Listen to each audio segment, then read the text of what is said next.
Catholic Church is in a state of upheaval tonight. A newly released letter by a former Vatican ambassador to the U.S., Carlo Vigano, claims that Pope Francis and other top officials of the Church knew of the allegations of sexual abuse against Cardinal Theodore McCarrick, the Archbishop of Washington, and they knew it for years.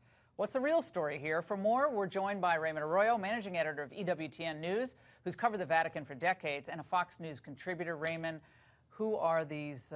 Who is the main whistleblower? Well, Archbishop Vigano, who you mentioned earlier, he was the nuncio, the ambassador to the U.S. for the Vatican here for about 5 years. He also ran all of the embassies around the world for the Vatican. Well respected. Before. Very well respected, man of integrity, a sharpshooter, and a man who has been a whistleblower in the past. In 2011, he wrote secret letters to Pope Benedict at the time, outing corruption in the Vatican. Those were leaked and became the Vatileaks scandal. It was his exposés, meant only for the Pope's eyes, that got worldwide attention. Well, why is he releasing this letter? Well, he's 77 years old. He claims he wants to unveil his conscience. He can't go to his death with the information he has, and he sees the corruption and the double-dealing in the Vatican. He's exposing it. His allegation, the principal one, is that between 2009 and 2010, Pope Benedict imposed a penalty on Archbishop McCarrick because he knew they had paid settlements to men that he had abused.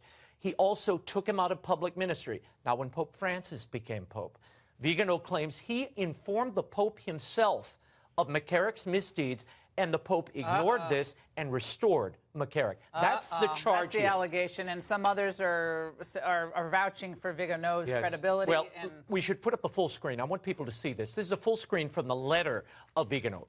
Watch this.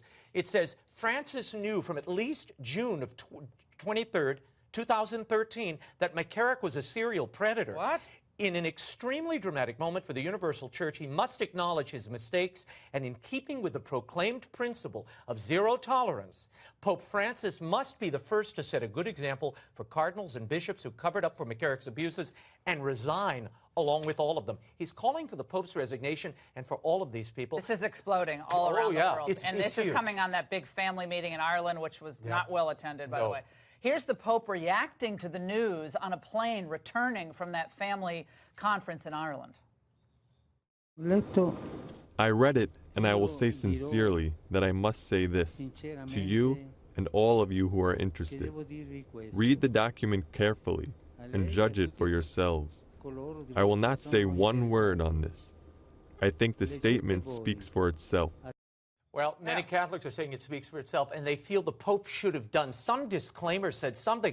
It looks like an evasive answer and makes the Pope look bad. In the meantime, bishops around the United States and the world, Tyler, Texas, Arizona, and the entire Conference of Catholic Bishops say these are credible charges that need full investigation. They're demanding that from Pope Francis.